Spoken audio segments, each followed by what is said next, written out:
So steps on the path, part 1. This month, we're going to spend some time exploring how we might respond to the chaos or the perceived chaos and some of the breakdown that we see happening in our world, but we're going to look at it from a spiritual perspective. And that response to the outward, our response to the outward appearances is, our response is going to be to put on our spiritual armor, if you will. So, I want to be clear, I don't mean armor that prepares us to go into battle, because that's not what we're going to do. This is the kind of armor I'm talking about that gives us strength, and it protects us, and it empowers us. So that's the kind of armor I'm going to talk about this month. And we're going to build our armor out of 15 concepts, or 15 statements, 3 each week, that were spoken by the Master Teacher, Jesus. And each concept in and of itself can stand alone. And they each of them offers us strength, they provide us with protection, and they serve to empower us. Okay? So when you put them all together, we're going to have some really serious spiritual mojo going on here, okay? All right, so this is going to be a really empowering month for us. And just as I wanted to be clear that I'm not talking about armor to go into battle, I'm also not talking about armor that is worn on the outside. I'm talking about the armor we build on the inside, and I'm talking about building a consciousness. It's an internal structure of thoughts and feelings and beliefs and values and attitudes that is strong and that can easily withstand the external winds as they blow around us, even when they look like whirling dervishes. Have you ever seen y'all know whirling dervishes are basically Sufi dancers, right? Aren't they the ones that just spin and spin and spin? And it's a religious sort of thing, but we call kids whirling dervishes, and a lot of times you see. So get that picture in your mind. So we're going to withstand those winds that blow up the dust. So this month has been inspired by one of Deepak Chopra's books, which I have right here, and it's entitled The Third Jesus. And I want to share with you a description that's found on the jacket of the cover of the book, because in a nutshell it does 3 things. It explains the title. What the heck is the third Jesus, right? First 2. It explains the first 2 as well. It sums up the way we, as followers of New Thought or religious science, have always looked at Jesus, what our thoughts are about that. And it lays the foundation for the work that we're all going to be doing together this month. Okay, so this is what it says in this book. It says, in The Third Jesus, best-selling author and spiritual leader Deepak Chopra, we've all heard of Deepak, right, provides an answer to the question, who is Jesus Christ? That is both the challenge to the current systems of belief and a fresh perspective on what Jesus can teach us all, regardless of our religious background. There's not one Jesus, Chopra writes, but 3. First, there's the historical Jesus, the man who lived more than 2,000 years ago and whose teachings are the foundation of Christian theology. Next, there is Jesus, the Son of God, who has come to embody an institutional religion with specific dogma, a priesthood, and devout believers. And finally, there is the third Jesus, the cosmic Christ, the spiritual guide whose teaching embraces all humanity, not just the church built in his name. This Jesus speaks to the individual who wants to find God as a personal experience to attain what some might call grace or God consciousness or enlightenment. So this month we're going to look at this third Jesus, the Jesus Deepak writes about, and the Jesus that Ernest Holmes taught about, as our spiritual guide for transformation into God consciousness, our strong, protective, empowering internal armor. So does that sound good? Sound like a way we want to go this month? All right. So today we're going to begin building our armor with 3 concepts found behind 3 of Jesus' statements. And you'll recognize these. Number 1, the kingdom of heaven is within you. Right. Number 2, my yoke is easy and my burden is light. And number 3, be in the world, but not of it. Right. See, you guys are all familiar with this. This is great. In the philosophy of Jesus for the world today, Ernest Holmes writes, the kingdom of God means a life of harmony. It means a life of peace and security and happiness. It means a life of self-expression and love. He also writes, in Questions and Answers on Science of Mind, the kingdom of heaven is that place within ourselves where there is universal and individual peace at all times. Peace that holds no doubt of our abiding good and wise divine protection. To enter, we must simply recognize that this kingdom exists. We just have to recognize that it exists. And exactly where Jesus taught us to seek it within ourselves. We generally think that this place is merely a place in consciousness, not a physical place. But we have a scientist who is now telling us that it is a physical place in the brain. Do you know who that scientist is? I've spoken about her before. This is Dr. Jill Bolte Taylor. She's the neuroscientist. Well, she was a neuroanatomist at Harvard Medical School who had a stroke at the age of 36. And it shut down the left side of her brain. Shut it down. It was a brain bleed. And it was so severe. It's the type of brain bleed where they say only 15% of people survive this. But she survived. And as it shut down, the mind chatter, the stuff that we call the monkey mind, it also shut down. And what happened, while all of that was shut down, the right side of her brain remained, the right hemisphere remained active. And from the right hemisphere, she felt a deep and abiding peace, a universal connection, a complete at one-ment with all. It was really a spiritual experience. If you haven't read her book, it's called A Stroke of Insight, and it's fascinating. It really is. The stroke taught her that she has the ability, the choice, to turn to that place at any time with a simple thing. And you've heard of this before, but how many of us forget? First, we have to notice, pay attention, and be observant what you are thinking and what you are feeling. It's like, take a moment. Stop. What is it I'm thinking? What am I feeling? And when you are thinking and feeling anything less than peace, you check in and you think, wow, I'm not at peace right now. That wasn't a happy thought, or that wasn't a thought that is providing me with a feeling of peace. When you have that, the idea is to stop, to breathe, and to come back to the present moment of awareness, because we know that in the present moment, right now, is the only moment of power we have. You have to come back to this present moment. So notice, stop, breathe, and come back to the present moment. I know in my mind I can get way down the road on all kinds of what ifs, and this is going to happen, and then that'll cause that to happen, and I can not even be anywhere near the present moment right now, and I have to bring myself back.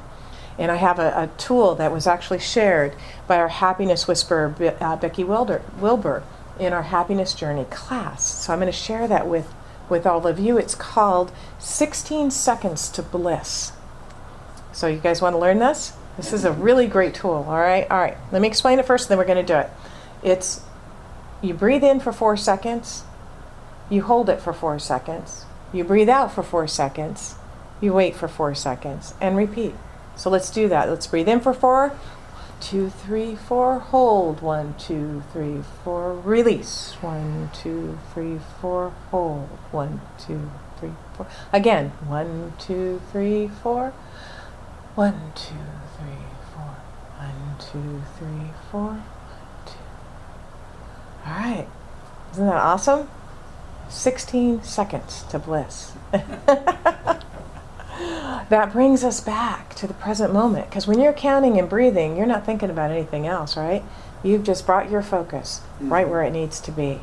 All right. It returns us to the kingdom of heaven, a place of peace, because it connects us with God, the God of our being, which only lives in where? The present moment, right? Ernest Holmes said, human life is the incarnation of God in us. With every indrawn breath, we breathe in life, and with every outgoing breath, we give it forth. Isn't that great? It's receiving and giving, receiving and giving. It's the flow. Isn't that amazing? All right, so realize that this is your first piece in your spiritual armor, and that it is to remember Jesus' words. The kingdom of heaven is within. It is in the right hemisphere of our brain. And we can access it any time we want through breath and as we recognize the present moment of awareness. So on to the second one. Jesus said, "For my yoke is easy and my burden is light." And that's an interesting thing for a man who was hated by the powers that be and who was physically crucified to say, isn't it? I mean, you wouldn't think that those words would have come out of him at that time. And perhaps these words of Jesus are so compelling for that very reason.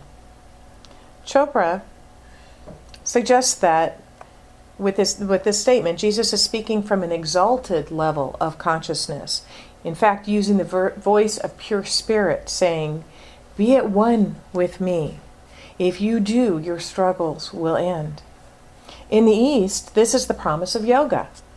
And of course, you know what yoga means, right? The origin, when I like to look at the origin of what words mean. The Sanskrit word yoga means union with God. Union with God. Yoga is also the root word, English word for yoke. Kind of interesting. And it's not a stretch to hear Jesus saying, union with God is easy and my burden is lightened. Union with God is easy. Just connect and it will lighten your load. He's giving us a profound promise in these few words. He's really telling us that life becomes more effortless as we move more and more into the God consciousness. Well, that goes back to seek ye first the kingdom of heaven and all else will be given to you. Where's the kingdom of heaven? Within. We have to connect first, right? The more we walk consciously aware of our at one with God, the burdens of the world are lifted. They are lessened. And carrying the burden of the world on your shoulders, I will tell you, is a tiresome job. I don't want to do it. I don't know very many people that want to do it, but I do know people who try to do it.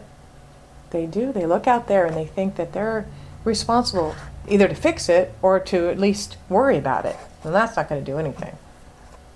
And I know that we've all been in that boat, haven't we? Where we've felt weighed down by what we see going on out there. But with this simple statement, Jesus assured his followers that God will open the way and remove the obstacles. And I know that this is absolutely true.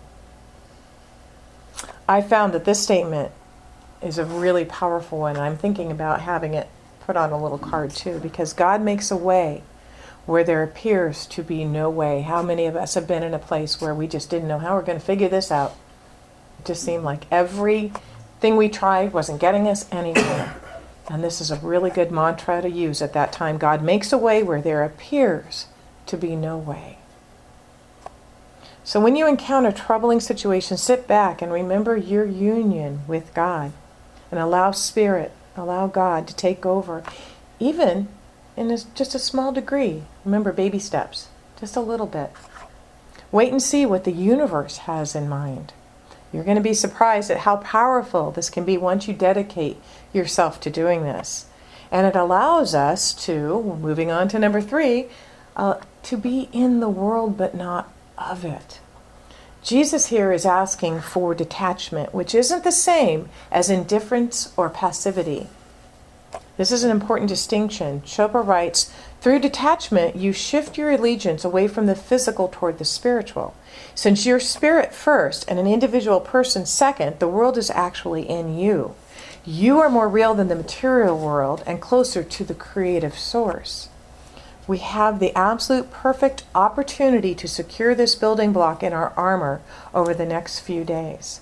Something's happening the day after tomorrow. Does anybody remember what's happening the day after tomorrow? What's going to happen on Tuesday? Oh, we have an election. There we go. We have a midterm election. Well, I know this isn't quite the huge thing as a presidential election. We do have some important issues and some people running for re-election, that kind of thing. So with this going on, how can you be in this world but not of this world, right? You be in this world by being a conscientious, well-informed citizen of this country and we do that by activating our right to vote. Now, most of us have already voted, right? I don't know. I've already sent in my ballot. That's the only way we can vote. We can't go to a poll. We don't have a poll. We're a little pocket. You're Polish. We're Polish, yes, we're Polish. But, and then you be not of this world by relaxing in peace and knowing. See, after you vote, you let it go. You detach yourself from the outcome because you know that you've made your choice and you've stood by what it is you would like to see. But then you let it go and know that it is all unfolding exactly as it should. Know that the prayer we've been praying, the consciousness that we are building, which is awakening humanity to its spiritual magnificence so that together we can create a world that works for everyone, is circulating throughout our community and way, way beyond that, because I think we really truly are with all of the things that we do, with our ties, with the people we talk to, we're touching, and it's a ripple effect. We're moving out there. And there are many, many prayers from other centers and other New Thought folks and people that are raising their consciousness. And these are similar prayers that are all at work here. And so we can relax knowing that the absolute highest outcome, not only for the United States, but for the world, the entire world, is unfolding right now. And we don't have to stay glued to our TV, although sometimes that's kind of fun, to do that, to find out the results. Because, a lot of times that can cause grief and stress. So we don't really need to do that. We can release that and let it go. Because really, watching the TV isn't going to change anything, right? And maybe it isn't the midterm election that has your interest. Maybe it's something else in your life that you want to go a certain way. Okay. Have you done your groundwork? Placed your vote, so to speak? Are you clear on what it is that you want? Have you accepted it as your reality and then released it? It may just be time to do that and then to let go and let God and look for it to show up, right? It's been said that force is the sign of desperation. Letting go of the attachment to the desire allows the intelligence of the universe to bring about the highest outcome. A lot of times we think we know what we want and we want to systematically make it happen. But sometimes when we say this or something better, we open up a way for something even grander to appear in our experience. We rely entirely habitually on those things we see and touch and can explain. And sometimes we need to let that go. And we forget. Sometimes we forget to rely on the spiritual good that inhabits and surrounds us all of the time. We are always divinely supported. We forget to rely on to express the divine power that never forsakes us. There's always something far mightier and more reliable just in back of every outer experience. There's a power for good in this universe, and I can use it. We have to remember that. The infinite source of all life and all good, and we can train ourselves to rely on this. We can turn to God over and over and over again until we lift our consciousness to the heights where the works of God are revealed. Who's familiar with Eric Butterworth? We've all heard Eric Butterworth. He's a unity minister. And he wrote, when we actually believe that God is the only real power in our lives, we shall act accordingly and form wonderful new mental habits. Less and less shall we allow ourselves to be swayed by distressing mortal influences. Our inner attention will be turned more to the omnipresent divine good that is rightfully ours. We shall become more confident, happy, and expectant. We shall ask for and expect peace where there is discord, health where there is disease, ability where there is inability, love where there is hate, joy where there is sorrow, guidance where there is question, knowledge and provision where there is lack, and a job to meet our requirements and skills. So stop trying to make it happen and let it happen. Stop trying to make money and let substance flow. Stop trying to make a demonstration of health and let life have its way with you. Let there be. It's a prayer that never fails. Let your prayer and meditation become a ceaseless, persistent effort to let go. So we're going to do that right now. We're going to firmly anchor our first 3 pieces of armor of consciousness as we detach for a moment from this world and the words of Jesus, experiencing being in this world but not of it. We're going to confirm our union with God, knowing that the yoke is easy and the burden is light. And we're going to breathe into the right hemisphere of our brain, moving to the kingdom of God that is within. So remember those 3. We're going to do all of that right here and right now. And so it is.